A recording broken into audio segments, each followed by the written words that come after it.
So let's continue now with the exercises for function notation. We are on exercise 2, where we're given a g of x function. Let g of x be equal to x squared minus 3x plus 2. So there's our function for this problem. And we want to find g of 1 plus h, g of x plus h. So I'm going to recopy the function here. And so to calculate g of 1 is what I get when I replace x with 1, right? 1 squared minus 3 times 1 plus 2. I replace each occurrence of x with the number 1, and I have 1 minus 3 plus 2. I think that's going to be 0, right, when I get that up.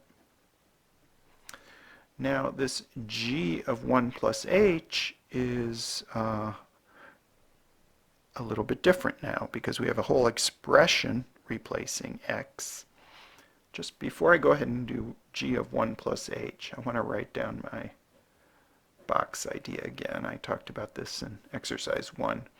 One way to think of what this function is saying g of box is box squared minus 3 times box plus 2. I wrote a box in place of the x.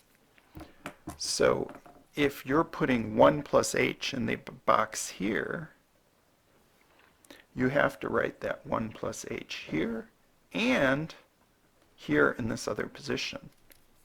Now the box doesn't do it all for us because we kind of have to know where to put our parentheses, right? Where the parentheses are understood. So g of 1 plus h is this box 1 plus h squared means the quantity 1 plus h in parentheses squared minus 3 times box 1 plus h is 3 times 1 plus h in parentheses plus 2.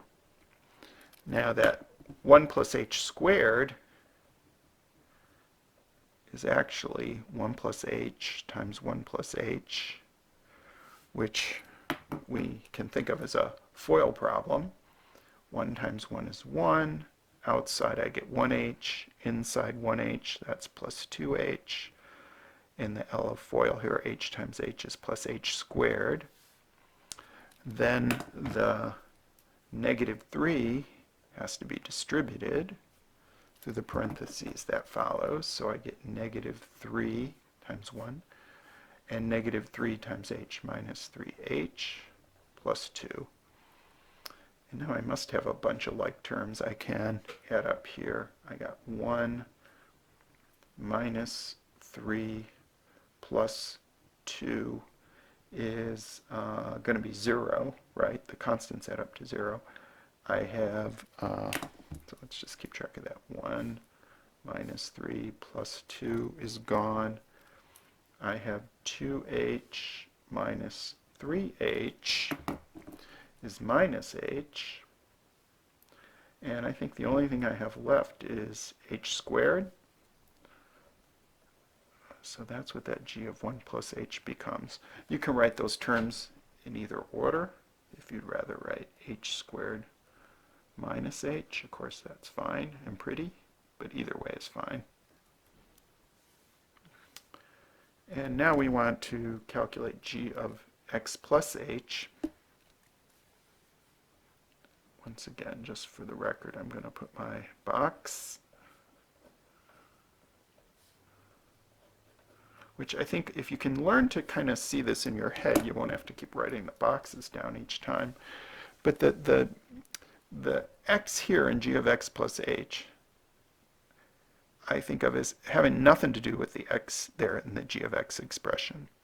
Just try to take this x out, and we're putting a brand new expression in, that x plus h, right? So the x plus h here means there's an x plus h here and an x plus h here. So g of x plus h is x plus h in parentheses squared minus 3 times x plus h plus 2 And once again, we gotta multiply out this x plus h times itself. So if you know the formula for the square of a binomial, that's great, but you can always just multiply it out using FOIL multiplication, right? X squared, outside we get plus xh, inside plus xh, that's plus 2xh plus h squared. And then distribute the minus 3 again, so we have minus 3x minus 3h plus 2. And here, let's see, x squared term, xh term, h squared. I don't see any like terms at all. This is just a big mess of stuff. There we go. We got through exercise 2. I can just about get that all on. I guess I got my function there written below the, so you can see the whole thing in this view. And we'll do exercise 3 in the next video.